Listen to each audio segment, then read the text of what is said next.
ஒரு பச்சை பொய்யை பேசி 11 ஆண்டுகளாக தமிழ்நாட்டு மக்களை ஏமாற்றி வருவதாக சீமான் மீது நடிகை பரபரப்பு குற்றச்சாட்டை முன்வைத்துள்ளார்.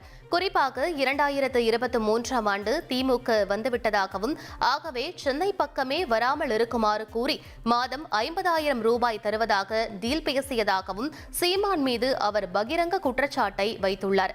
இவ்விவகாரம் தொடர்பாக செய்தியாளர்கள் எழுப்பிய கேள்விக்கு சீமான் கடுமையாக தாக்கி பேசியிருந்தார். இந்நிலையில் அதற்கு பதிலளிக்கும் விதமாக நடிகை வீடியோ வெளியிட்டுள்ளார்.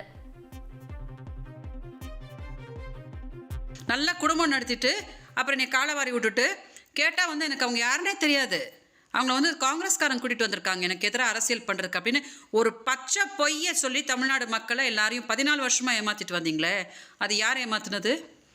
2023 என்கிட்ட ஒரு டீல் பேசிட்டு வரீங்க, திமுக வந்துருச்சு, அதனால் இப்போ நீ எதுவும் பேசிடாத, சென்னை பக்கமே வந்துடாத, நான் உனக்கு மாதம் 50,000 ரூபாய் கொடுத்துட்றேன் அப்படின்னு டீல் பேசினது யார்? போட்டது யார்?